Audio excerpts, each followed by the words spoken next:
Buenas noches a todos. Vamos a dar inicio a un nuevo caso clínico de aspergillus.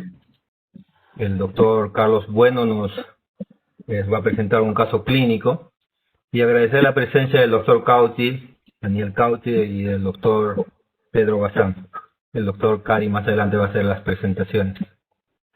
Igualmente al doctor Cari agradecerle por moderar esta nueva reunión.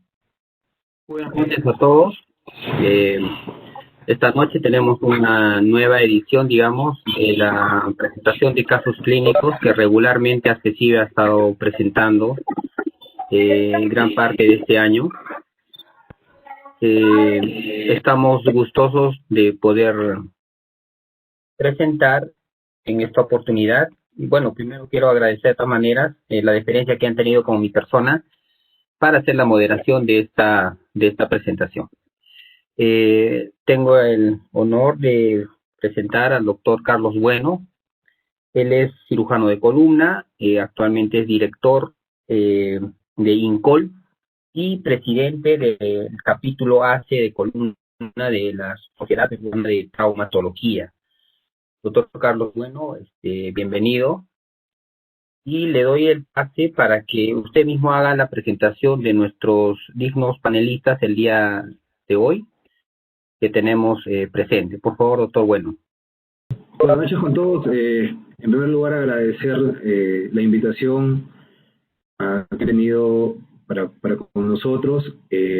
Gracias al doctor Basurco, al doctor Cari, que va a estar el día de hoy con nosotros moderando, y también a Laos, quien está muy pendiente también del desarrollo de estas actividades.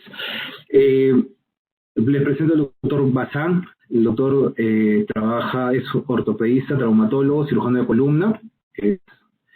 Trabaja en el hospital italiano y en el hospital de La Plata. Es un ortopedista que dentro del mundo ortopédico y de neurocirugía es bastante conocido, tiene muchas publicaciones, y a quien agradezco la invitación que le hice para participar como panelista el día de hoy.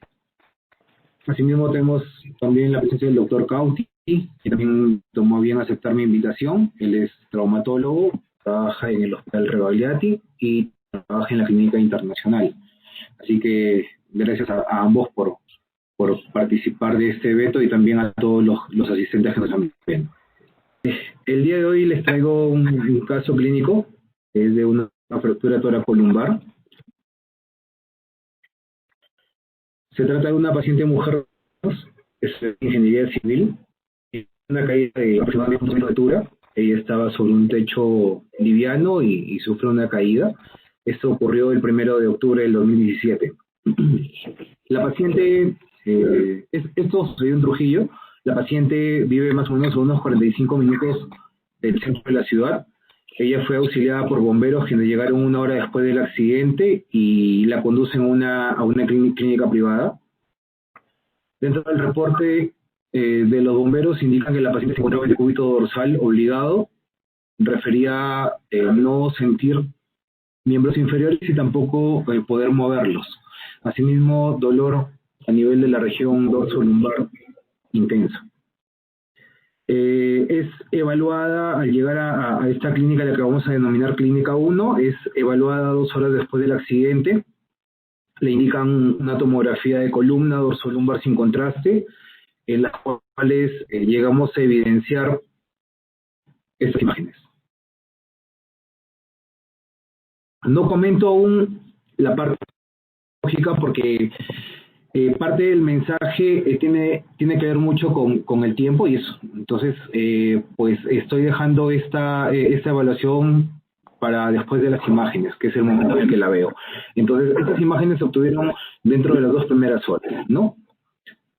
Esta es una imagen de reconstrucción.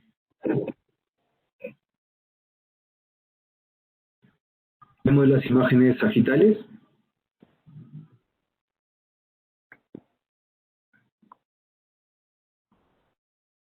Bien. Vemos una imagen coronal, tanto en la reconstrucción. Bien. Vemos las imágenes axiales.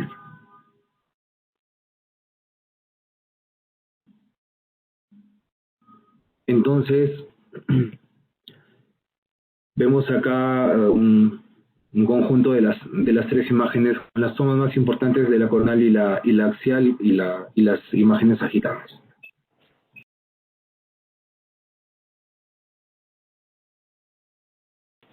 Sí, invitamos justamente está bien, al auditorio para que haga su marcación de la encuesta, por decirlo así.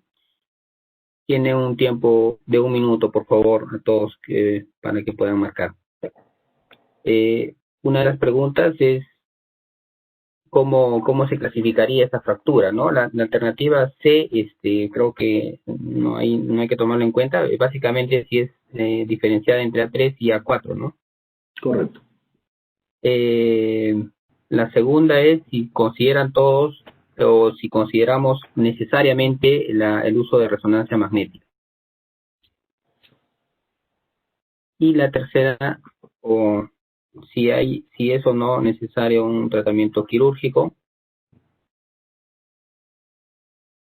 Y si así fuera, le hacemos una descompresión directa, indirecta, ambas. La quinta, qué tipo de abordaje. Y la sexta, el abordaje combinado, ¿no? En un mismo tiempo, en dos.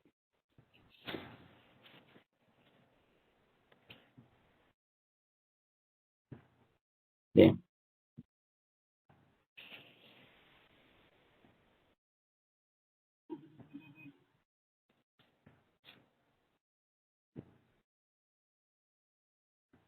Tenemos, Christopher, el resultado de los... Aquí, Carlos, ¿tú las dos primeras preguntas o todas? En realidad, como no tenemos ningún otro examen auxiliar más, no contamos con una resonancia, pues podrían avanzar y responder todas las preguntas. Ya. Bueno, tenemos un porcentaje mayor que es A4, un pequeño porcentaje todavía que nos dice que es A3. ¿Algún comentario, por favor, doctor Bazán o doctor Cauti? Doctor Bazán, por favor. Por favor, indíquenme si desean las imágenes, doctor Bazán, Sí, las coloco. sería importante, Carlos, tener las imágenes. Ahí en los cortes sagitales, medios sagitales, se ve que no solo el muro posterior está afectado, sino que los dos platillos. Eso está a favor del 24% que contestó que es una fractura A4.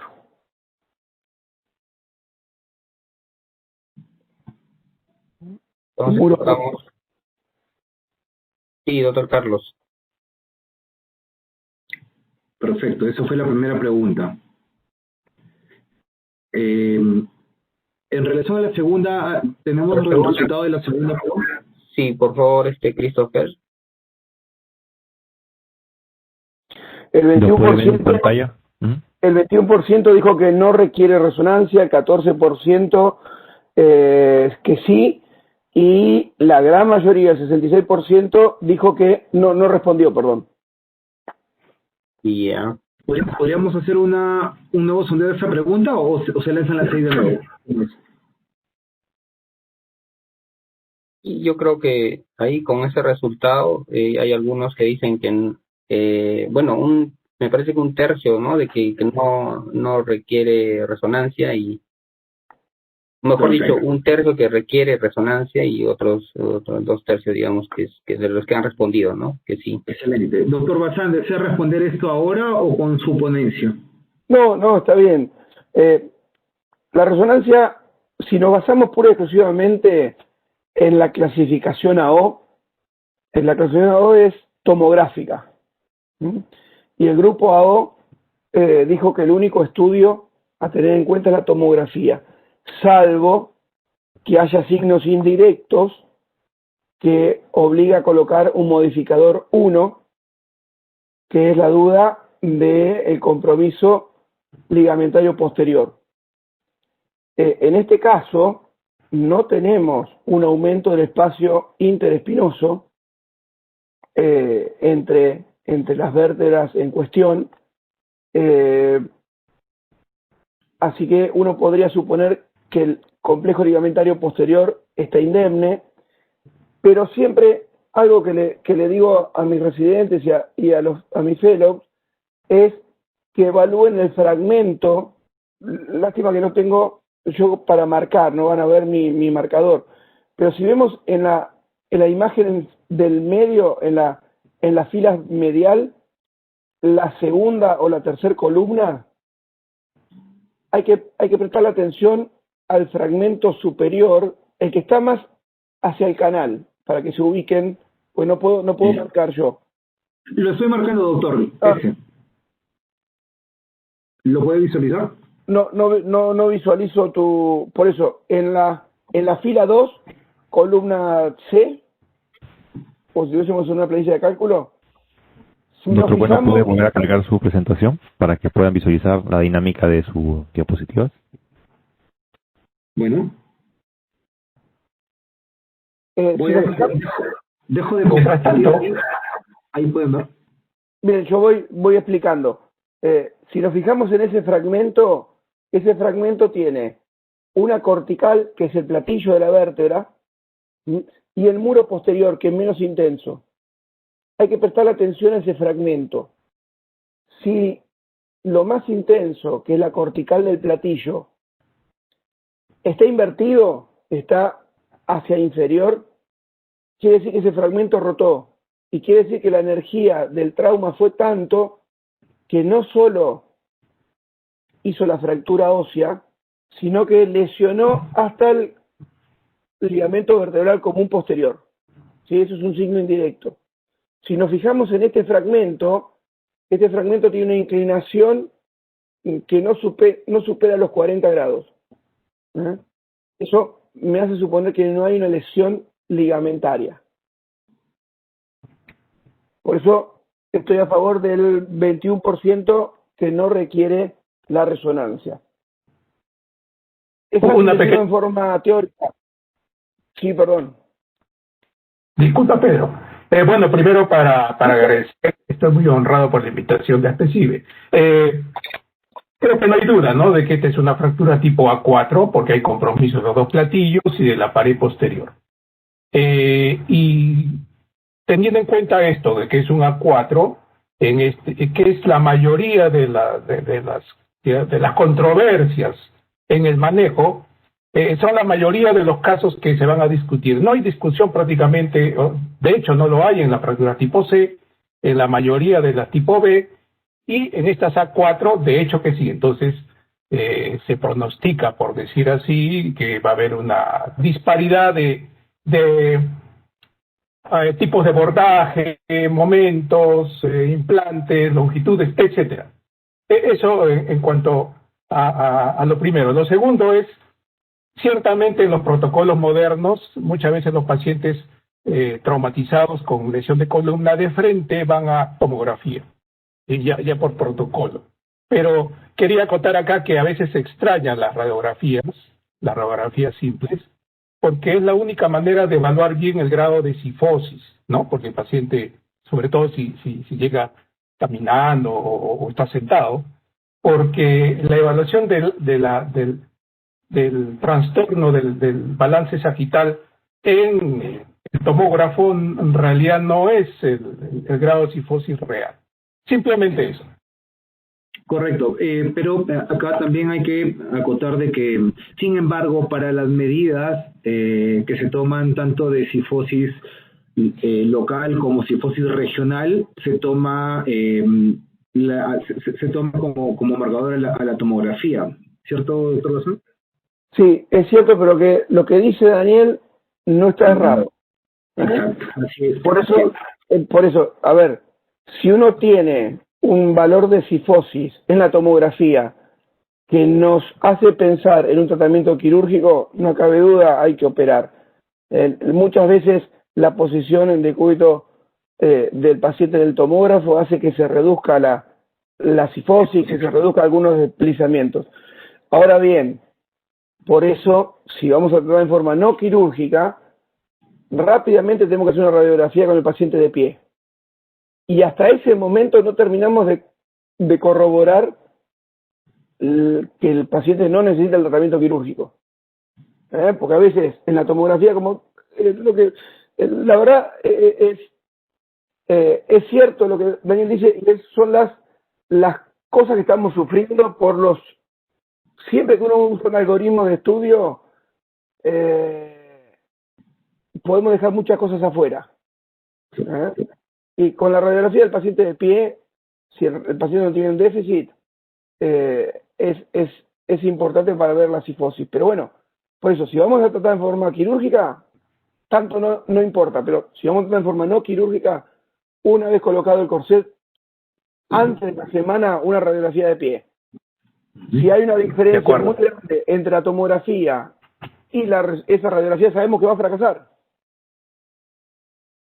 Y ahí estamos a tiempo de cambiar, de hacer un giro de timón para el tratamiento quirúrgico. Es muy importante lo que dice Daniel. ¿Ahora sí? Bien. Sí, ahora sí. Ok. Lo que yo estaba tratando de llamar la atención, fila 2, celda C, columna C, se ve que el platillo superior está muy poco inclinado hacia el cuerpo. No está roto el complejo ligamentario. Obviamente, también sufrimos que en los centros que yo estoy, el Hospital San Martín es un hospital universitario, es centro de referencia AO, principalmente en trauma, tengo residentes de traumatología, hay rotantes de neurocirugía y de traumatología que cuando nos llaman, ya nos llaman con la tomografía y la resonancia, ¿sí? Entonces muchas veces se pierde este análisis que nos propone AO. En el italiano pasa lo mismo, tengo tomógrafo de última generación, tengo resonador y el residente ya pide todo, pero si uno se basa en lo que dice AO y por la justificación de lo que dice AO, después podemos discutir los falsos negativos de la tomografía. Pero la clasificación es tomográfica. Correcto. Acá debemos de tomar en cuenta, bueno, me adelanto ya para no permanecer muy callado. Tenemos acá un paciente con una compresión neurológica en donde el tiempo es vital. Una paciente muy ansiosa, muy quejumbrosa. Y bueno, pues el momento en el que fue vista, porque es algo que yo quería comentar, en el lugar al que fue, le indicaron que esté hospitalizada, le indicaron uso de corticoides, inmovilización hasta contar con un sistema de fijación transmuscular adecuado, que fue, le pidieron chance, en los cuales no estaban en Trujillo y tenían que ser pedidos para poder proceder con la cirugía. O sea, estábamos hablando de que se iba a dilatar demasiado el tiempo.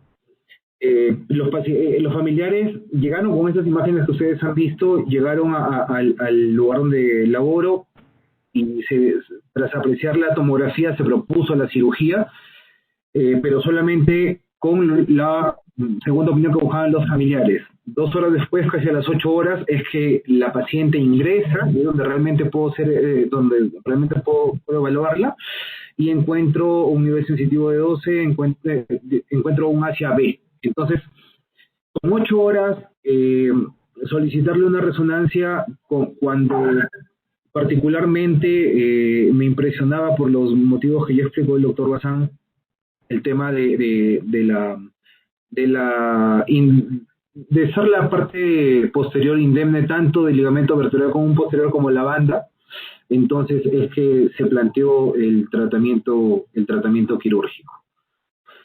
Como resumen, no avanzo más con la resolución del caso, como resumen tenemos una paciente mujer de 24 años con morbilidades, con una caída del tórax y con un tiempo de enfermedad de 8 horas de evolución, con una fractura dorsal y con una compresión medular con Asia B. Bien. Entonces, doctor Bazán, doy paso a su charla. Bueno, Carlos, un comentario que nos da un dato imprescindible. La clasificación es tomográfica, pero si uno quiere hacer una resonancia, Si la tiene en el mismo sector, está bien. Perfecto, claro. Pero si no lo tiene y tiene que trasladar al paciente, lo que prima es ese cuadro neurológico. Y de última, si tuvo una lesión del complejo ligamentario y después discutiremos si vía anterior o vía posterior, pero si hacemos una vía posterior, ya estamos, si está roto el complejo ligamentario, lo estamos fijando cuando hacemos la fijación posterior. Correcto. O sea, no es que hago mal en no hacer la resonancia. Claro, sí. Bueno, mientras tanto, quisiera hacer un comentario también que viene al caso en este momento.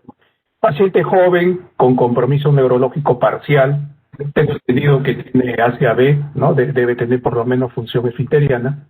¿Es el paciente ideal para protocolos de corticoides, NACIS 2 por lo menos? Sabemos que es muy controvertido, sabemos que en los últimos años ha perdido bastante fuerza, los protocolos internacionales no lo apoyan, lo deja a la decisión del cirujano. ¿Alguien aplicaría el protocolo de corticoides en este caso en particular? ¿Usted, doctor Pedro? En mi país lo están manejando los terapistas y los emergentólogos, que vienen un poco más atrasados en cuanto a los protocolos y ellos todavía están con que no se usan. Pero en la última guía de AO Spine dice que no hay una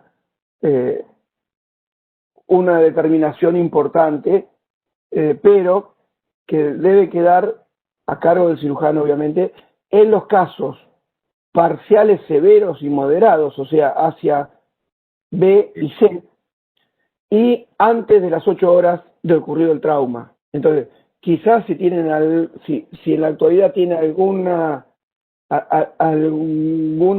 forma de utilización, este puede ser un caso. Si se usa metilprednisona, ¿verdad? Ningún otro corticoide. Así.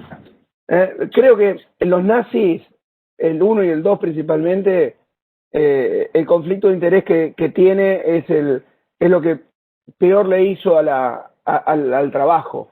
Le hizo peor el conflicto de interés, que el autor principal era empleado directo del único laboratorio que fabrica la metilprednisona. Sí. Peor eso que las complicaciones del corticoide. Exacto. Está bien, estábamos hablando de la década del 90, principios de los 2000, que no le prestábamos tanta atención cuando leíamos un trabajo. Hoy creo que es una de las primeras cosas que vamos a fijarnos, el conflicto de interés. Y es más, muchos congresos y la gran mayoría de las revistas nos piden que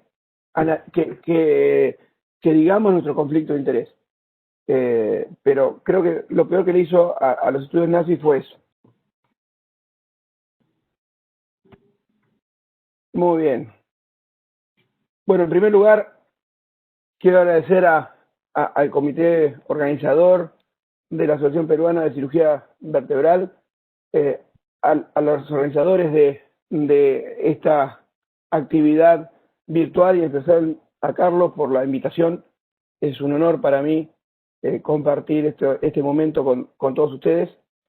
Y el tema de fractura toracolumbar es un tema importante. Para los que hacemos columna, dentro del trauma, el sector toracolumbar es donde L2 es donde están el mayor porcentaje de las lesiones traumáticas.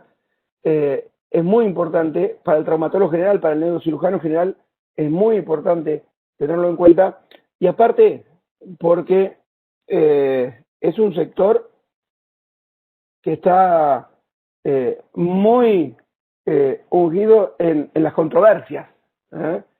Y sobre el tema de controversias, existen controversias en cuanto a cómo debemos estudiar estos pacientes. En la toma de decisión terapéutica, que fue lo que Carlos me pidió que oriente hoy un poco nuestra charla, y no tengan duda o temor de frenarme y volvemos a discutir o hacerme preguntas que quieran, no esperemos al final, hagamos un poco más interactivo. Y cuando tomamos la decisión debemos saber muy bien cómo y durante cuánto tiempo debemos tratar en forma no quirúrgica a nuestros pacientes y cuándo y cómo debemos tratar en forma quirúrgica a los mismos. Existe controversia también en aquellos pacientes que tienen alguna comorbilidad, en pacientes con cuadros de politraumatismo y en la fractura sin déficit. De todas estas controversias, en mi charla de hoy voy a tratar de tocar estos puntos. El resto, voy a hacer unos comentarios y no me queda la menor duda que vamos a seguir discutiendo en los puntos que no toco hoy como disertación. Si vamos a cuándo tenemos que operar o no a nuestros pacientes, esta revisión de la librería Cochrane dice que en los pacientes sin déficit el tratamiento realmente es controversial. Y si optamos estos pacientes por un tratamiento quirúrgico, tenemos que saber que hay mayor complicaciones y costos. Quizás este déficit que tiene nuestro paciente, que nos presenta Carlos, obviamente nos hace optar por un tratamiento quirúrgico. No existe evidencia cuál es el mejor tratamiento conservador y cuánto es el tiempo por el cual debemos tratar a nuestros pacientes en forma conservadora. Y el grupo alemán de la Sociedad de Ortopedia y Traumatología, para el tratamiento ortopédico nos aconseja el reposo y calmantes. Y el corset, algo muy popular en nuestro medio, lo dejan para casos muy especiales. Y nos indican cirugía en aquellos pacientes con alguna lesión que esté con una exposición hacia exterior, en el déficit neurológico, en las lesiones con traslación, en aquellos pacientes con politraumatismo para llevar a cabo la filosofía del control del daño, y obviamente se hace un hincapié especial en comorbilidades como la espondilitis anquilosante. Ya hace más de 7 años que la clasificación AO fue publicada y en una serie, en el 2013 nos invadieron de distintas publicaciones de la clasificación hasta llegar a darle puntos a cada uno de los parámetros. Lamentablemente todavía no hay consenso a partir de cuándo debemos operar y cómo debemos operar a nuestros pacientes y hasta qué puntaje y cómo debemos tratar de forma no quirúrgica a nuestros pacientes. En mi charla de la clasificación van a ver una estrella y un número que es el puntaje que le otorga AO. Para los que no están familiarizados todavía con esta clasificación, cada vez que nos enfrentamos a una imagen de un paciente que tuvo un trauma toracolumbar, la primera pregunta que debemos realizar es si existe o no existe desplazamiento, para ver si no es una lesión de tipo C. La segunda pregunta es, ¿qué sucede con la banda de tensión anterior? Y si está afectada, es una lesión de hiperextensión, tipo B3. Luego, ¿qué pasa con la banda de tensión posterior? Y si esta lesión es ligamentaria o osteoligamentaria, es una B2.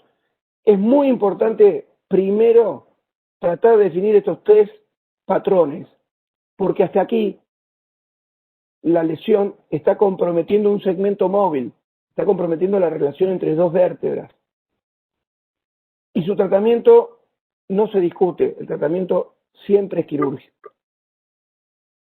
Si seguimos con las preguntas y vemos qué pasa con la banda de tensión posterior y desde el punto de vista óseo, podemos clasificar una B1 y desde aquí en adelante sabemos que la lesión está en una vértebra y el tratamiento es el controvertido, cuando afecta a una sola vértebra. Pasamos al cuerpo y en el cuerpo debemos preguntar qué pasa con el muro posterior. Si está afectado, ¿cuántos platillos están afectados para tratar de hacer el diagnóstico de un estallido completo a 4 o incompleto a 3? Si la pared posterior está indemne, también volvemos a preguntar si están afectados 2 platillos en A2 o un solo platillo. Si no tenemos lesión, vamos a ver el arco posterior. Y si existen, son lesiones no estructurales. Y ahora la clasifica como A0. Si todas nuestras preguntas son negativas, podemos decir sin temor a equivocarnos que ese paciente no tiene ninguna lesión traumática a nivel de su columna toracolumbar. Esta clasificación, que ya fue evaluada tiene alta reproductividad. Es una asociación de las que hemos tenido las más confiables de todas. ¿Por qué? Porque tiene mejor conocimiento de la cinemática que ocasionó el trauma, porque se basa en mejores técnicas diagnósticas. Recordemos que la asociación de Mager era radiográfica. Había muchos falsos negativos. Esta es tomográfica y tomográfica con reconstrucciones en el plano coronal y sagital.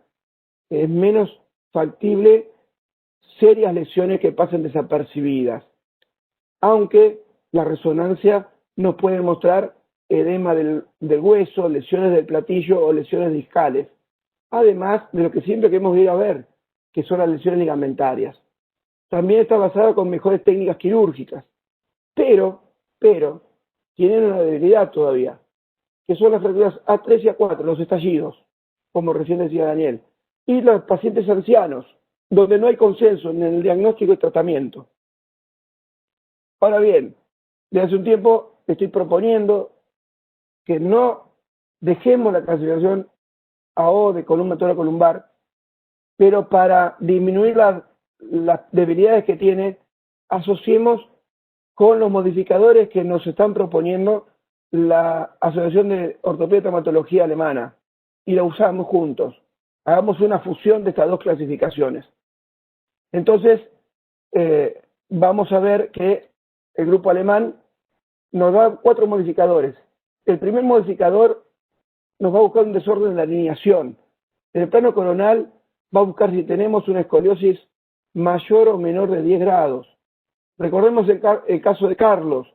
Tiene una compresión asimétrica del cuerpo con una pequeña escoliosis. En el plano sagital nos va a ver si tenemos una cifosis mayor o menor de 15 grados. El segundo modificador nos habla de compromiso del cuerpo. Y aquí si está comprometido 1/3, 2/3 o más de 2/3. Nos asemeja mucho, aparte de la clasificación de Gaines y McCormack. El tercer modificador, la ocupación del canal. Si no está ocupado, si está ocupado hasta el 50% o más del 50%. Y el cuarto modificador es la lesión del disco. Y ahí sí, para diagnosticarla y poder evaluarla, necesitamos la resonancia. Entonces, en la parte que les voy a mostrar la morfología y los distintos parámetros de la clasificación AO, van a ver primero esta imagen de rombo, que es una toma de decisión, y después este óvalo, que es el resultado de esa toma de decisión. Si estamos ante una fractura no estructural, veamos que AO la puntúa con 0 puntos. Acá no se discute el tratamiento no quirúrgico, y lo más agresivo que vamos a hacer es dar analgésico. Son fracturas no estructurales, afectan la transversa o la espinosa. En las fracturas en donde está involucrado un solo platillo y el muro posterior está indemne, se puntúa con 1 punto. El tratamiento no quirúrgico tiene más peso, pero si evaluamos el primer modificador alemán y evaluamos la cifosis mayor o menor de 15 y la escoliosis mayor o menor de 10 grados, ahí vamos a tomar la decisión si no operar, si son menores, o la necesidad de una cirugía por vía posterior de 1 o más niveles, o una cifoplastía. Cuando están afectados los dos platillos y el muro posterior está indemne, se lo puntúa con 2 puntos, ahí el tratamiento quirúrgico lo tenemos que poner en duda evaluando los modificadores 2, que era el compromiso del cuerpo, y 4, el compromiso del disco. Y si estos son negativos, vamos a optar por un tratamiento no quirúrgico, pero si son positivos, vamos a decidir entre una vía posterior, una vía anterior o una vía combinada. Si vamos al estallido, el estallido incompleto se puntúa con 3 puntos. Aquí ponemos en duda si no necesitamos un tratamiento quirúrgico desde el punto de vista morfológico, evaluando los 4 modificadores alemanes. Y así vamos a decidir si no operar, hacer una vía posterior de 1 o 2 niveles, una aumentación con cemento, una vertebroplastia, una cifoplastía, una vía anterior, una vía combinada. En el estallido completo vamos a observen que puntúan 5 puntos. Ahora veníamos en forma correlativa según el nombre de AO. En el 4 saltamos 1 punto. Vamos 5 puntos. El tratamiento quirúrgico, evaluando los 4 modificadores lumbares, alemanes, empieza a tener más peso y optaremos por un tratamiento no quirúrgico, una vía posterior de 2 niveles, una vía anterior o una vía combinada. Tanto en el estallido incompleto, hoy estamos discutiendo que antes del daño retiramos el implante una vez que la fractura se consolidó, y es algo a tener en cuenta. Si ya vamos a una disrupción ósea de la banda de tensión posterior, se puntúa igual que el estallido completo con 5 puntos. Y vamos a decidir el tratamiento quirúrgico o no de acuerdo a la cifosis que tengamos. En la disrupción de la banda de tensión posterior el punto de vista ligamentario, aquí ya no se discute el tratamiento quirúrgico, estará afectado un segmento móvil, la relación entre dos vértebras, se puntúa con 6 puntos y con el análisis de los 4 modificadores alemanes vamos a decidir si hacemos una vía posterior de 2 niveles y si debemos o no asociarla en la vía anterior. Con la disrupción de la banda de tensión anterior, 7 puntos, analizando los 4 modificadores, vamos a ver si hacemos una vía posterior corta o una vía anterior. Y ya en aquellos casos con traslación, 8 puntos, no se discute el tratamiento quirúrgico y con los 4 modificadores alemanes, vamos a decidir si hacemos una vía posterior de 2 o más niveles, si asociamos un dispositivo transversal, un DTT, o un sistema de multibarras, por lo menos 3 barras, y si tenemos la necesidad o no de asociar una vía anterior. Si vamos a los modificadores, a los parámetros neurológicos, estos no me indican directamente el tratamiento, pero sí me inclinan la balanza de lo que había decidido la parte morfológica. Si tenemos un paciente intacto, 0 puntos, y un déficit transitorio, 1 punto, y aquí no tengo peso como para no romper el tratamiento no quirúrgico si la morfología me dijo lo mismo. Pero bien, si tenemos un síntoma radicular, 2 puntos, una lesión incompleta, 4 puntos, o una lesión completa, otros 4 puntos, ahí sí creo que tienen más pesos el tratamiento quirúrgico. En aquellos pacientes que no podemos clasificar por el deterioro hemodinámico o por los trastornos de conciencia, se dan 3 puntos y aquí es lo que nos basamos para hacer un tratamiento de control del daño, como voy a entrar más adelante. Los modificadores clínicos no me afectan la toma de decisión. El modificador 1 me obliga a hacer una resonancia y si constato una lesión ligamentaria, seguramente ya me cambia la clasificación, entonces voy a hacer, vendría a ser una B2, así que ya es quirúrgico.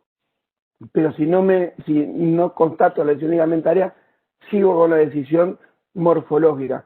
Y en cuanto a las comorbilidades, no aumenta puntos, pero sí me pueden llegar a cambiar parte de la técnica. Si la comorbilidad es una osteoporosis, seguramente voy a hacer una aumentación. Si es una política anquilosante, seguramente voy a hacer una instrumentación más larga.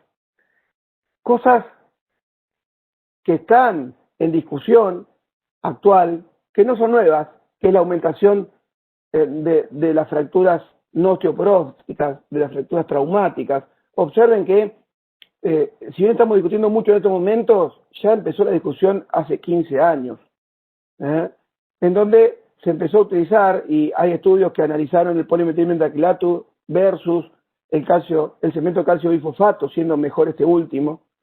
Ya han demostrado que la cifoplastía tiene buenos resultados iniciales, pero no debemos olvidarnos que se reabsorbe hasta un 17% en el primer año. Entonces ese buen resultado inicial puede verse afectado y podemos perder la reducción que tuvimos al principio. Una forma de evitar esta complicación, este evento adverso de la cifoplastía en fracturas traumáticas, es asociarle con un tornillo percutáneo, en donde reduce esa posibilidad de corrección. Y ya estamos empezando a hablar de fijación percutánea en las fracturas traumáticas, en donde los resultados asociados o no con cifoplastía son comparables con tratamiento no quirúrgico desde el punto de vista funcional y clínico, con menos complicaciones y menos morbilidad, pero con mayor costo, obviamente. Si discutimos una vía convencional abierta o una vía percutánea, y en el trauma como en la metástasis, creo que la cirugía mínimo invasiva ha ganado un terreno muy importante.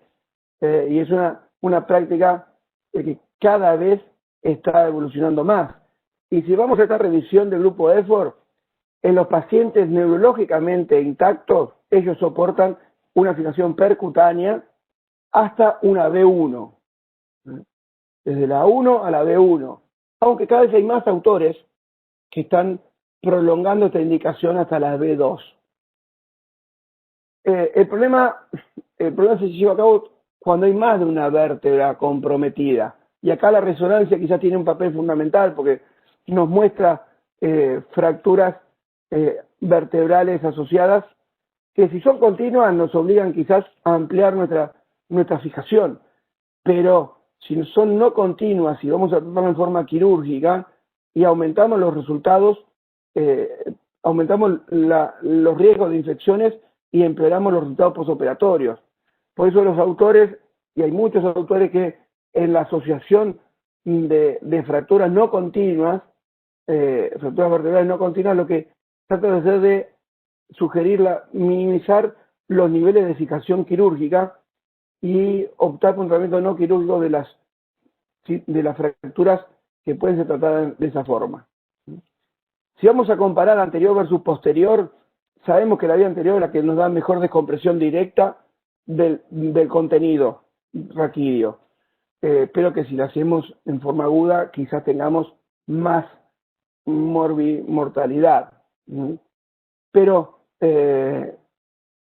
trabajos más recientes, comparando esta revisión sistemática, comparando los dos tratamientos, la verdad dicen que no hay diferencias en los resultados tanto desde el punto de vista clínico como radiográfico ni funcional entre la vía anterior y la vía posterior.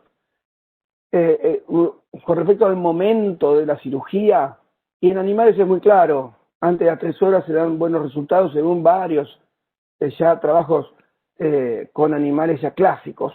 Pero los seres humanos, con esto de la lesión inicial, la lesión secundaria y la falta de evidencia 1 o 2, no tenemos el momento indicado, y quizás en la actualidad se habla que lo más importante es la liberación precoz y la estabilización precoz, pero todavía los trabajos no tienen consenso de cuándo es temprano.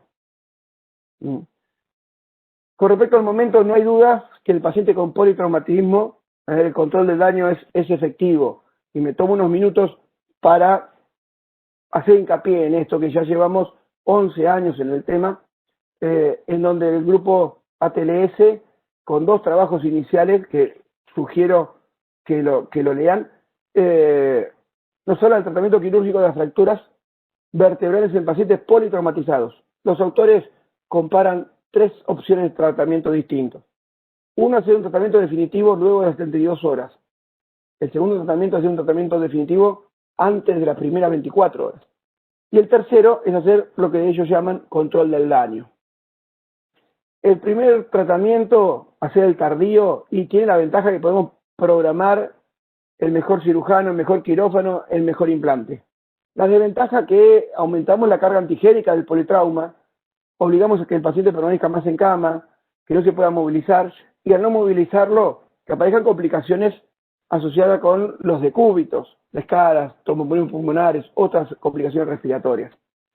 Hacer un tratamiento definitivo inicial en el primer día de ocurrido el trauma tiene la ventaja que rápidamente estabilizamos la lesión ósea, que disminuimos la carga antigénica, que rápidamente podemos movilizar a nuestro paciente, que ya controlamos el compromiso neurológico, pero a los factores inflamatorios del politraumatismo le asociamos los factores inflamatorios de la cirugía.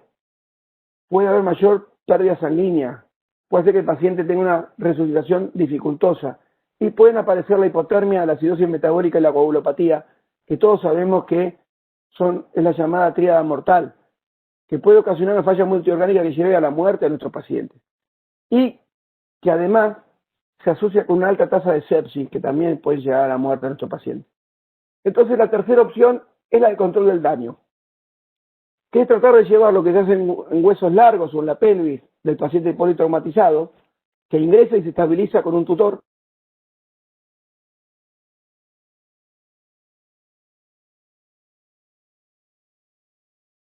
se hace el tratamiento definitivo. Se percutánea, entonces la pérdida sanguínea es menor, rápidamente se estabiliza la lesión, y en esa carga higiénica la podemos comenzar a mover.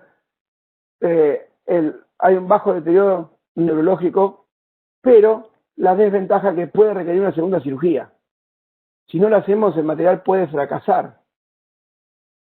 Y debemos recordar que las reducciones, las liberaciones indirectas, como con técnica de ligamentotaxis o las descompresiones percutáneas, pueden ser incompletas. Entonces tenemos que hablar muy bien con nuestros pacientes. Lo importante, lo más importante de los trabajos clásicos del grupo ATLS es que nos dicen cuándo no debemos operar a un paciente con politrauma. No debemos operar a un paciente que tenga un shock, porque el paciente tiene la tríada mortal, acidosis, hipotermia, coagulopatía. No debemos operar a un paciente que tenga un exceso de base menor de 10.000 equivalentes litros, porque tiene una mortalidad del 40 al 70%. Y tampoco debemos operar a un paciente con un lactato superior a 2 milimoles litro en 48 horas, porque se asocia con una mortalidad más del 85%. La cirugía mínima invasiva en todas las fracturas, pero principalmente en el politrauma, nos da un efectivo manejo de la lesión, reduce la morbilidad y está indicado en el control del daño. Ahora bien, dentro de todas las alternativas terapéuticas que tenemos en las fracturas estallido, hay una que es la ligamentotaxis, y Carlos me pidió que trate de orientarnos hacia este tema. Y la verdad que no conocemos bien el tema, que tampoco es nuevo, y hay algunos errores cuando hablamos que puede ser peligroso para nuestro paciente y para el mismo que está comenzando. Ligamentotaxis se puede definir como las maniobras indirectas por medio de la cual se realiza la reducción de un fragmento de una fractura en cualquier parte del esqueleto. En la columna necesitamos que los ligamentos vertebral común anterior y vertebral común posterior estén sanos y que sea una fractura aguda. Entonces no podemos hablar de ligamentotaxis con signos indirectos de lesión ligamentaria o una fractura que ya sobrepasó los 4 a los 6 días. Debemos basarnos en un diagnóstico correcto con radiografías, resonancia y tomografía que nos defina una fractura estallido, que nos descarte compromisos ligamentarios o traslaciones. El cuadro neurológico nos hace variar en cuanto a la forma que hacemos la ligamentotaxis. Obviamente que el médico tratante debe estar preparado a las maniobras quirúrgicas y no quirúrgicas para realizar esta reducción y, como decía, tenemos que hablar muy bien con nuestros pacientes que la descompresión indirecta del ligamentotaxis puede ser insuficiente y puede requerir otra cirugía. Cuando hablamos de ligamentotaxis, hay distintas formas. Una forma es la no quirúrgica. Cuando hacíamos un corset en hiperextensión con técnica de Wessel-Jones, que poníamos a nuestro paciente con apoyo en las rodillas y en los hombros, en los codos, perdón, y con el abdomen libre, estábamos haciendo ligamentotaxis. Cuando colocamos correctamente el paciente en posición, en la mesa quirúrgica, con buen soporte de la pelvis y del esternón, con el abdomen libre, por la postura, por el efecto de la gravedad, estamos haciendo ligamentotaxis.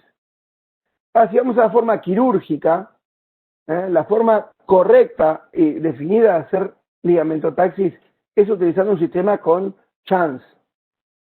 No es que con tornillos no podamos hacer ligamentotaxis.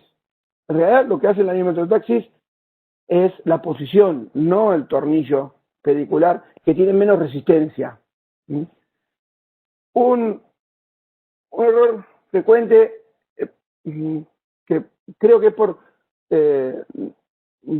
un error de análisis de la técnica, que no es nueva. Observen que Mager en el 77 y Dick con su dispositivo para ligamentotaxis en el 87 ya son técnicas clásicas. Más tarde, el grupo AO con el USS Jans y ahora Percutáneo nos muestran cómo realizarla. Pero si vamos a la técnica original de Dick, muchas veces decimos que la diametrotaxis se hace por la distracción. Y observen que no es así. Observen que la diametrotaxis se hace por la compresión de los extremos de los Jans, que ocasiona una tensión del ligamento y distraen los fragmentos. Si uno hace distracción con los tornillos, desde la base de la cabeza de los tornillos, lo que podemos llegar a tener es una cifotización de la fractura. Por eso, la diametrotaxis es un mecanismo complejo, mejor utilizado con los clavos de Jans, donde cerrando por atrás estamos abriendo delante y estamos haciendo una distracción de la fractura, no de las vértebras, no de la columna.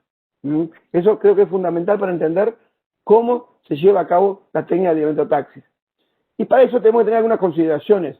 Y la consideración es que las maniobras con los Jans se hacen en el muro posterior. Y si el muro posterior está roto, debemos utilizar estas uñas que bloquean para que los Jans, al tratar de la decompresión, no se unan y eso no ocasione la cifotización de la fractura y que el fragmento se vaya más hacia el canal. Tenemos que bloquear esa posibilidad. Y luego la necesidad de saber si tenemos la necesidad de hacer un soporte anterior, con lo que sea. Clásicamente lo evaluamos según la clasificación de McCormack. Hoy usamos, como les mostré, los modificadores 2 y 3 del grupo alemán para obtener resultados quizás como esto con técnica solamente vía posterior. Como complicación puede haber una pobre liberación y falla del material, pobre liberación por reducción indirecta y la falla del material por falta de soporte anterior. Pero la diametrotaxis es una excelente alternativa para fracturas agudas, nos da en forma quirúrgica una situación corta y estable. La cirugía minimamente invasiva puede realizarse sin ningún problema. Si el paciente tiene un cuadro necesitario, aparte de la diametrotaxis, debemos realizar técnicas quirúrgicas de liberación directa, no solo quedarnos con la liberación directa, y es fundamental para el control del daño politraumatismo. Para terminar, en la toma de decisión terapéutica del trauma toracolumbar no existe consenso, principalmente en las fracturas de estallido. Debemos hacer un exhaustivo análisis morfológico de la lesión y del déficit para hacer la mejor toma de decisión posible. La cirugía minimamente invasiva tiene un rol fundamental en el trauma para hacer tratamiento quirúrgico. Pero tenemos que tener presente que cada vez que hacemos una cirugía minimamente invasiva que dañe lo menos posible los elementos blandos de nuestro paciente, para hacer una cirugía menos agresiva, necesitamos mayor control radioscópico. Y esa menor agresión al paciente lo absorbemos todo el personal de salud, que estamos absorbiendo la exposición de rayos en las cirugías de columna. Muchas gracias. ¿Dudas, preguntas? Muchas gracias, doctor Bazán. La verdad que ha sido muy didáctico su presentación. Le agradecemos enormemente. A ver si tenemos algunas preguntas. Doctor Bazán, yo sí tengo una consulta. No sé si nos puede recalcar respecto a la rotación o no del fragmento que invade el canal para determinar la inemnidad o no del ligamento o como un factor de determinación en la ruptura del ligamento común vertebral posterior. A ver si puedo compartir. Vamos a cualquier imagen.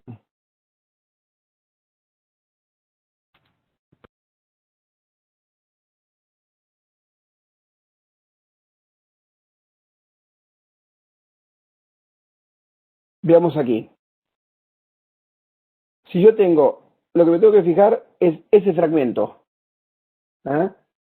Si yo, esa imagen más oscura, vamos a ver algo más fino.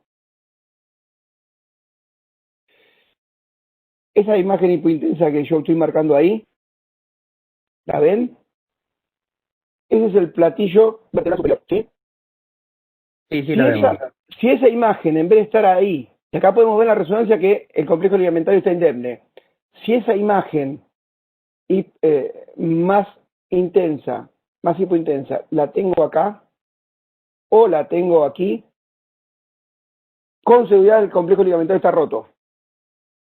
La energía fue tal que hizo que se rompa, no solo que ocasione la fractura, sino que ocasione la lesión ligamentaria. Si vemos esta imagen con el borde normal que tendría que tener, es mínima el descenso que ocasionó. No alcanzó a romper el complejo ligamentario posterior, que la resonancia ahí muestra que está indemne. Eso es la idea que quería llevarles con respecto a otra tomografía que se pueda ver.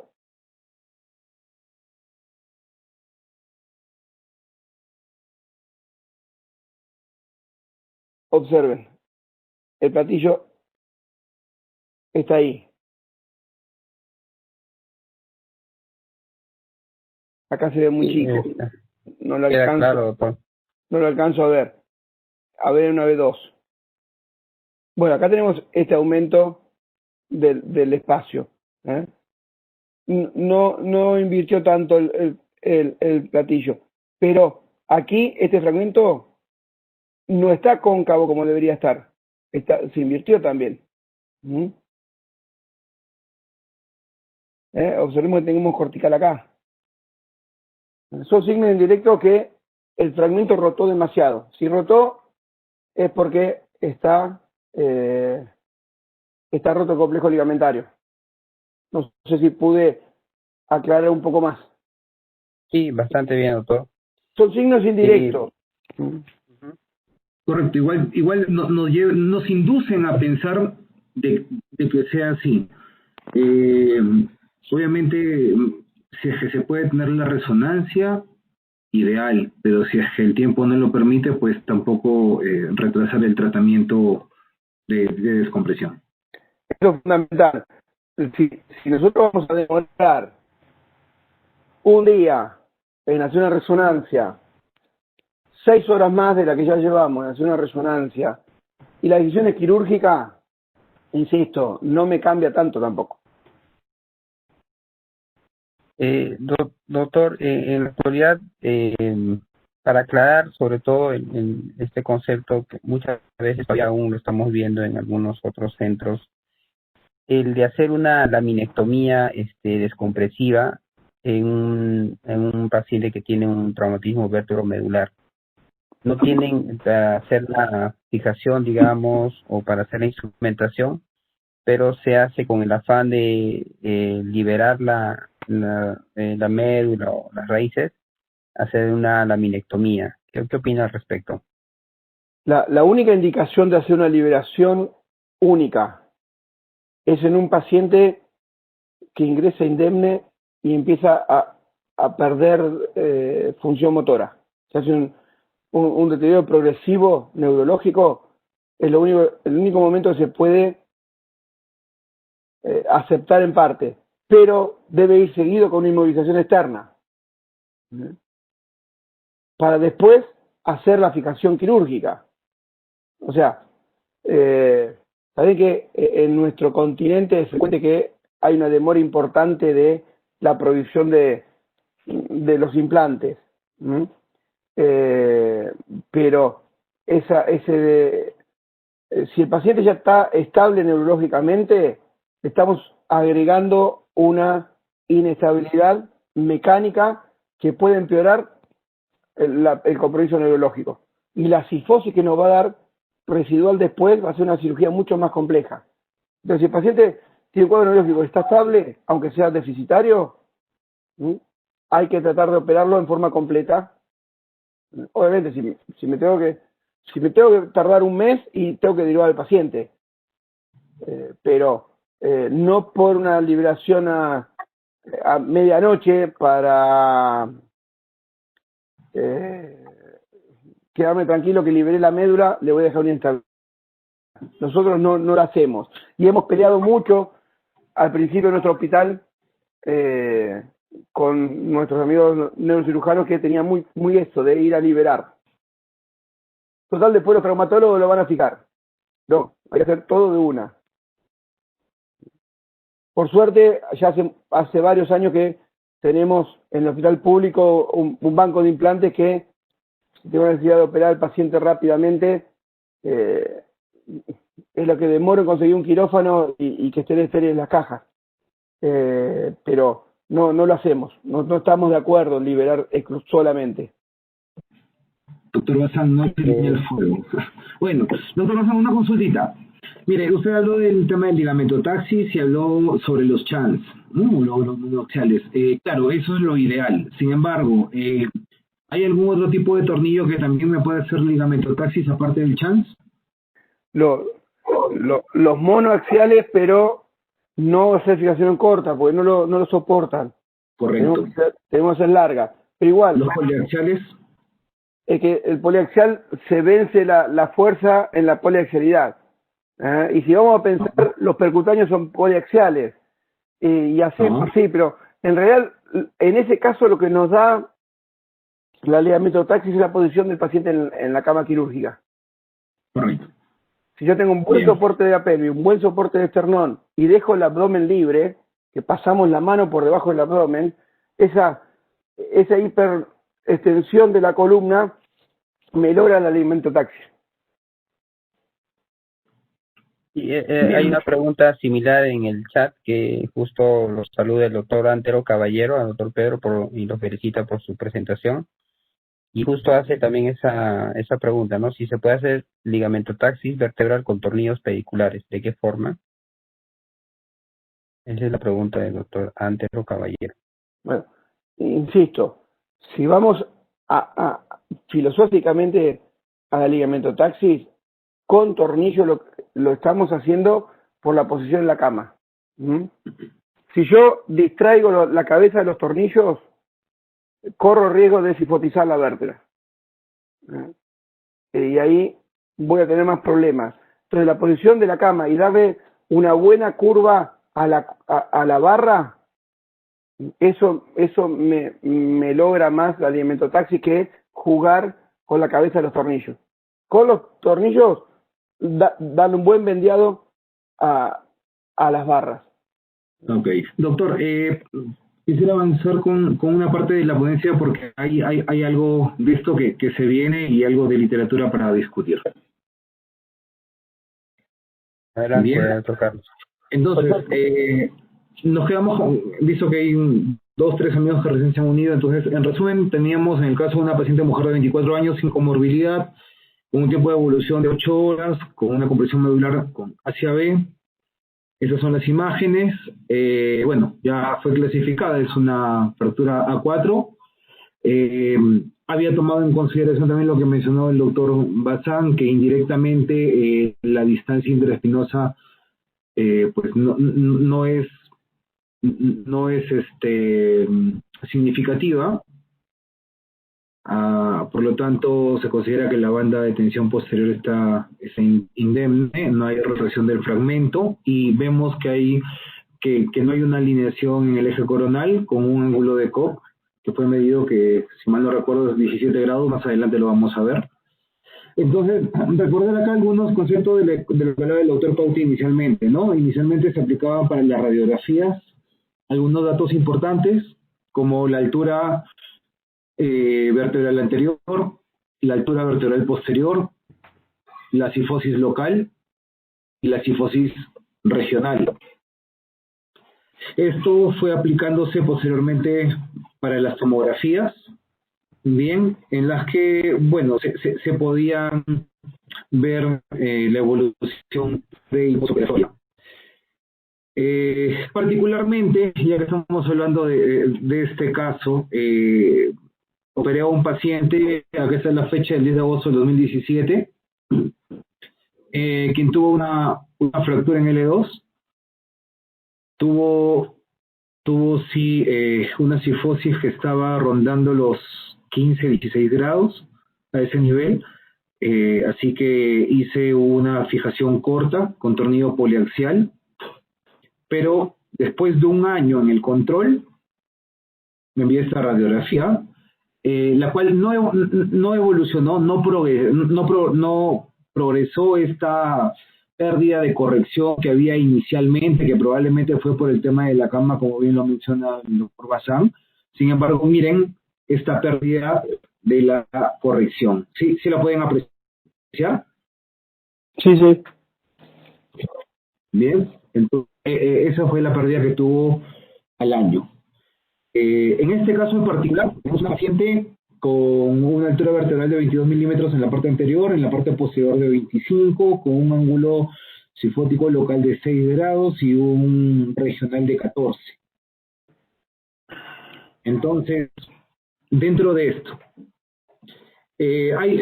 como bien lo mencionó el doctor Bazán, hay muchos estudios que hablan acerca de la reducción de las fracturas por estallido a través de la mínima invasión.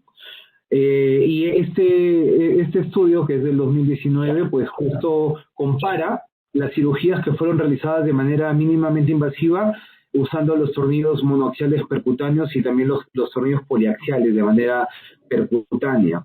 Ellos tuvieron 21 pacientes y de esos 21 pacientes, pues 11 fueron intervenidos con tornillos monoaxiales y 10 con pacientes con tornillos poliaxiales. En los resultados se pudo ver, si vemos esta parte pintada sombreada con verde, que en los tornillos monoaxiales se obtuvo una corrección, más corrección en relación a los tornillos poliaxiales. Para la cifosis local, de 13 grados con el monoaxial a 8.2 grados con el poliaxial. Y en la angulación cifótica regional, 16.5 grados de corrección con el monoaxial respecto a 8.1 en el poliaxial. Hablando específicamente de la cirugía mínimamente invasiva. En cirugías abiertas, con fijaciones largas, las correcciones rondan el 10%. Sin embargo, en lo que sí se discrepo y en otros artículos también avalan lo que estoy mencionando, es que por vía percutánea, es probablemente por ser percutánea, en la corrección de la altura vertebral en los tornillos monoaxiales fueron muy significativamente superior al del grupo poliaxial en los casos de cirugía mínimamente invasiva. Sin embargo, para tornillos poliaxiales, esta diferencia sí se sigue dando, pero no es tan contundente como lo es en la cirugía mínimamente invasiva. Ojo, de corta fijación, un segmento por encima y un segmento por debajo. Entonces, en este paciente en particular del que estábamos hablando, habíamos identificado para el planteamiento algunos problemas, ¿no? El problema es que tiene una compresión, un ACAB, necesitamos algún tipo de descompresión. Por el grado de compresión no le planteé directamente una compresión indirecta y menos percutánea, sino que se le planteó la descompresión indirecta más la descompresión directa. En primer lugar, se hizo la descompresión indirecta. ¿Por qué? Porque quería saber cuán suficiente es con el control fluoroscópico, la reducción que yo podía tener del área fracturada, para poder posteriormente definir si mi reducción directa iba a ser una laminectomía o iba a ser una laminotomía. Bastante diferencia cuando uno está tratando de un paciente joven, ingeniera, en la que probablemente pues este ACAB, pues si Dios quiere, evoluciona un ACAC o un ACAD, y tengo una paciente que tal vez empiece su actividad, entonces requiera el retiro del material. y plantearle un retiro de material con una laminectomía en la que ya he generado inestabilidad, pues es un elemento que lo tomo en consideración. Por eso es que primero se planteó la descompresión indirecta a través del ligamento-taxis, más la descompresión directa a plantear laminotomía como primera opción, y si en caso no se reducía la ligamento-taxis adecuadamente, una laminectomía. Para el tema de la fijación, se utilizó la fijación transpedicular con mecanismo de puente. Vuelvo a repetir, se utilizaron tornillos poliaxiales y se trató de restablecer las medidas que habíamos mencionado anteriormente, que eran la altura del cuerpo vertebral anterior y posterior, y tomar en cuenta y en consideración acá que la cifosis local era 6 grados. Cuando tenemos una cifosis local baja, una cifosis baja, pues los tornillos poliaxiales toman cierto interés. Bien, cuando tenemos cifosis mayores a estas, los chans sí son definitivamente los indicados, porque nos van a permitir la corrección de la cifosis. Bien, entonces, bueno, ya, yendo a la resolución del caso, lo que se hizo fue eso. Se realizó una fijación transpedicular posterior con mecanismo en puente. Se realizaron maniobras de distracción y esta es la imagen pre, esta es la imagen post, en la que podemos apreciar que no ha habido una laminectomía. Vemos acá, vamos a ver luego en el corte axial un poco más de la lámina, pero acá vemos la laminotomía que se realizó a este nivel. Tenemos también las imágenes del corte axial en el preoperatorio y en el posoperatorio.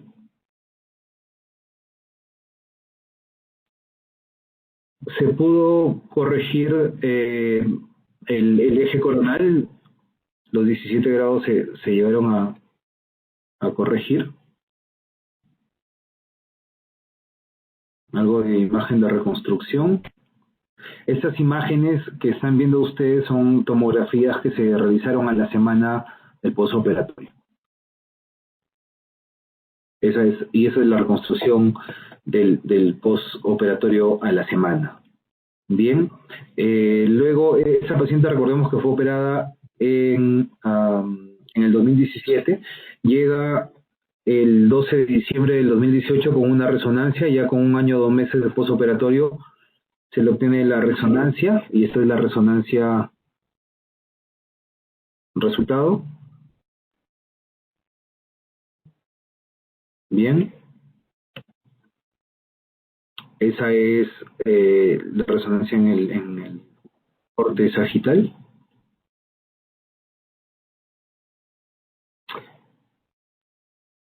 Y el día de ayer, no, disculpen, el día 8 antes de ayer, se le solicitó una tomografía control, que es esa. ¿Le están visualizando? Sí, perfecto. Donde podemos ver la consolidación de la fractura.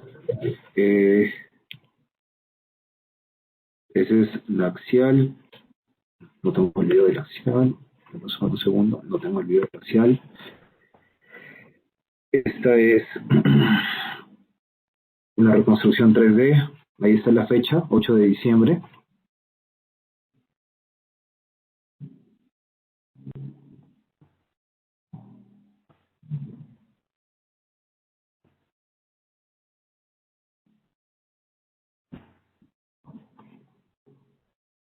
Bien. Y la paciente evolucionó favorablemente de un Asia B a un Asia D posoperatoria. Esas son las imágenes que me envió hace 3 meses más o menos.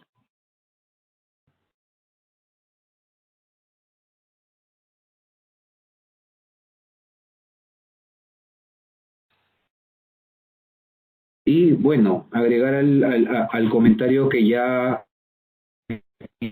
han vertido anteriormente, yo recalcar como mensaje que el tiempo como factor pronóstico es muy importante. evaluar los problemas, identificarlos, y el planteamiento de las soluciones para los principios quirúrgicos son fundamentales para la evolución del paciente. Bien, eso es al menos todo cuanto tengo que mencionar en esta charla. Así que un comentario, una pregunta, Elar, ¿me lo puedes hacer? Sí, claro, gracias, Carlos. Sí hay una pregunta justo para el doctor Pedro, del doctor Eduardo Cuba. Bueno, hace un comentario que, bueno, hace la excelente conferencia. Él manifiesta que la clasificación de McCormack para indicaciones de artrodesis anterior asociada a las fijaciones posteriores cortas o largas, hay estudios recientes que no le dan reproductibilidad como predictor en la fijación larga. ¿Cuál es su opinión? Además, su aplicación en las fracturas por estallido tendría mejor valor que el PLIX. A ver, primero, James y McCormack analizaron el fracaso de 14 pacientes, el fracaso del instrumental en fijaciones cortas, en fracturas de estallido. Analizaron el porqué y ahí vieron las tres posibilidades de dispersión, de cifosis, de compromiso de la fractura, y que si daba un valor igual o mayor de 7 era para tratamiento quirúrgico, para soporte anterior. Si uno va a hacer una fijación larga, ya esa falta de soporte anterior es absorbida por los tornillos de más que ponemos. McCormack es exclusivamente para fijaciones cortas. Luego, el TLIX, el mismo Baccaro nos dijo que no había que usarlo, porque la fractura de estallido, una fractura a 3 o 4 como la que vimos hoy, sin déficit neurológico, va a 2 puntos. En este caso la operaríamos por el déficit, un estallido nos da 2 puntos. En este caso lo operaríamos por el déficit neurológico que tiene. Pero en los estallidos sin déficit no le prestaba atención ni a la cifosis, ni a la escoliosis, ni al compromiso del canal.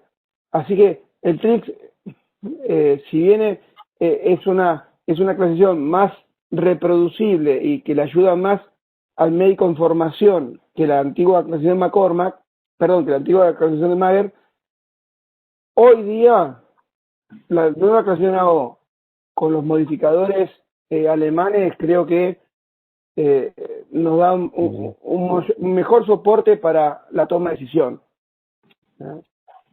Pero McCormack es para instrumentaciones cortas, no es para instrumentaciones largas. Correcto. Gracias, doctor. Hay otro, el doctor Henry Lee dice, existe compromiso anterior que no se ha resuelto y que estaría en relación al pronóstico neurológico.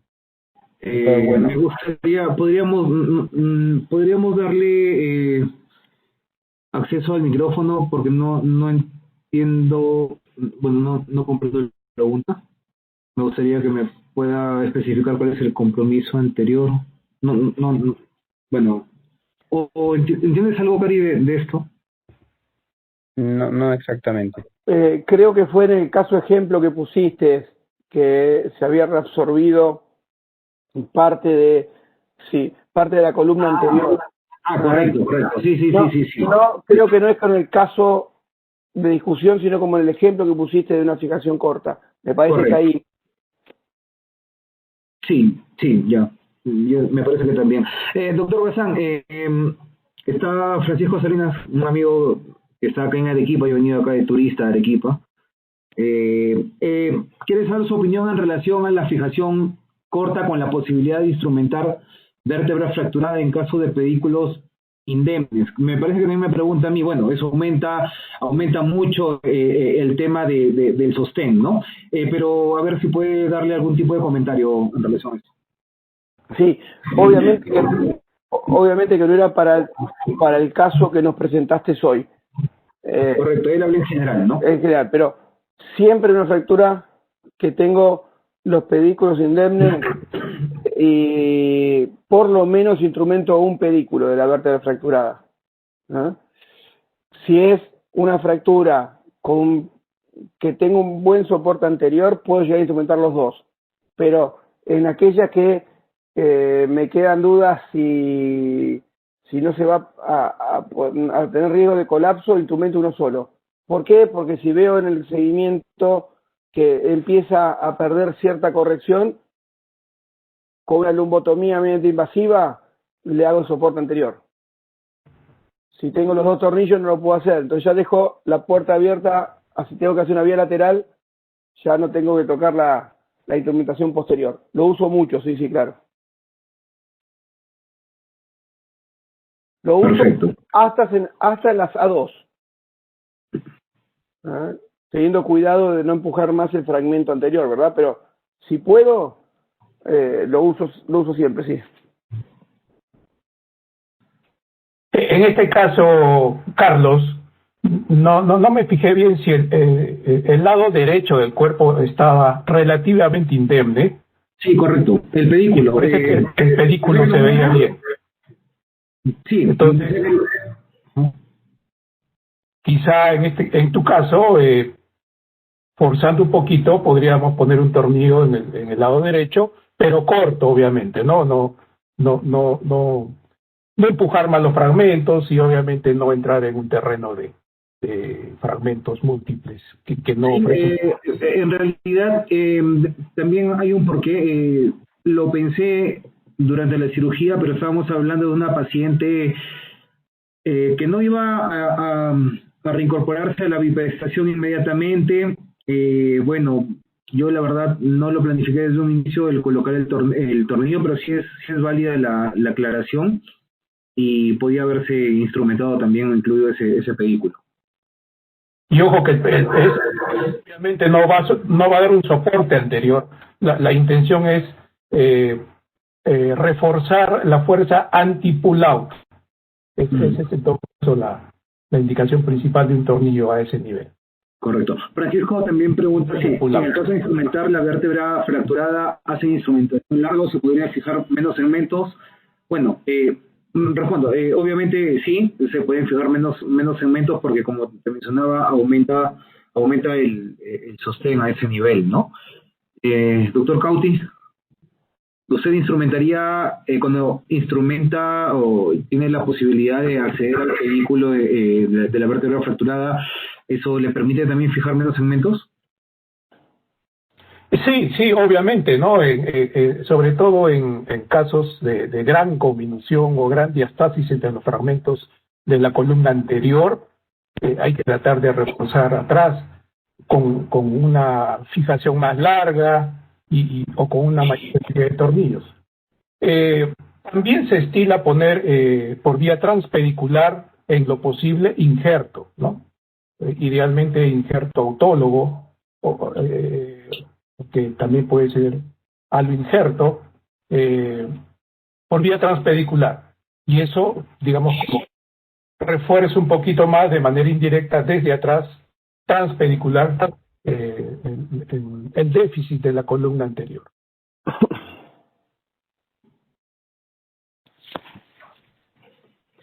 Bueno, muy bien. Antes que me olvide, un comentario adicional respecto al tema de la lesión de la banda de tensión. Hemos conversado y hemos hablado de la tecnología moderna, de tener o no tener resonancia, y creo que hemos concluido de que si la institución o el lugar donde estamos contamos sin que produzca pérdida de tiempo en la resolución del caso, deberíamos de manera también protocolizada incluir la resonancia magnética. Pero no olvidemos lo clásico, lo tradicional, la clínica. Si nosotros con mucho cuidado rotamos al paciente en bloque con nuestros residentes y examinamos, palpamos la parte de la lesión, podemos con suerte palpar un ensanchamiento, una depresión, un gap, e inclusive si hay un poco más de suerte hasta una equimosis. Entonces ese es un signo clínico de que y muy preciso de que estaría lesionado sobre todo el supraespinoso. Entonces, no olvidar la clínica, no olvidar examinar al paciente. Además de la resonancia, etcétera, de interpretar la tomografía, etcétera. Sí, claro, fundamental. Gracias. Quiero ya dar por terminado la sesión, y antes de dar por culminado, agradecerle enormemente la participación de nuestros panelistas, el doctor Bazán, el doctor Cauti, y por la presentación del caso clínico al doctor Carlos Bueno. ASPECIBE siempre está manteniendo esta temática de hacer la presentación de casos, y eso se está haciendo regularmente, y creo que el próximo año también se va a mantener con esa estructura. Por otra parte, les invitamos a llenar este sondeo, que es muy importante para continuar con las reuniones. Hacerles recordar, no sé si tienen la publicidad del evento, que se va a también tener el segundo curso virtual. Ahí está, ya se ha mencionado al inicio. Hacerles recordar siempre, por favor, que podamos estar al tanto. Van a ser dos tardes, como en el primer curso virtual que tuvimos. El primer día de la patología traumática de columna, y en el segundo de patología degenerativa cervical. El otro ya se ha mencionado, el doctor Basurco temprano también ha manifestado respecto al congreso, que lo tenemos y está depende de la evolución de esta pandemia, pero ese congreso sí está disponible, digamos, para hacerlo esencial, ¿no? Pero de acuerdo a la situación de pandemia. Igualmente, como les veo a manifestar, los casos clínicos se están presentando regularmente de forma mensual, ¿no? Bueno, doctor Basurco, no sé si tiene unas palabras porque esta es la última reunión de este año. Y bueno, no sé, doctor Basurco, sí, por favor. Sí, como no, Gracias, doctor. reiterar el agradecimiento a nuestros invitados, a ti, Elar, por la moderación, al doctor Carlos Bueno por esta presentación excelente, y no menos el agradecimiento para nuestros panelistas, tanto al doctor Cauti, Daniel, y al doctor Pedro Bazán, que lógicamente nos llenan y nos dan un mensaje importante para nuestro país, que creo que la educación es una parte importante, y que entendamos estos pequeños mensajes de que de repente la gran oportunidad del paciente está en las primeras horas, ¿no? Cosa que todavía en el país es muy difícil lograrlo. Desde el paciente transferido, va, viene, es un problema, pero que se vaya entendiendo y que todos vayamos integrándonos en este conocimiento. Bueno, recordarles las actividades del próximo año y que nos sigan acompañando. Y por supuesto, siendo esta la última sesión que tenemos en este año, desearles a cada uno que tengan una bonita Navidad, que la esperanza nos una, que la familia esté junta, y que sea pues momentos de alegría a pesar del momento que nos toca vivir. Igualmente esperar que el próximo año pues cambie este panorama, que el horizonte sea mejor para todos nosotros, y que permita que estemos más unidos, ¿no? Que volvamos a juntarnos todos, que creo que todos los extrañamos. Sin más, pues feliz Navidad, feliz Año Nuevo para todos, y gracias por estar con nosotros, y hasta el próximo año. Muchas gracias. Feliz Navidad para todos también. Muchas gracias por la invitación. Gracias a todos.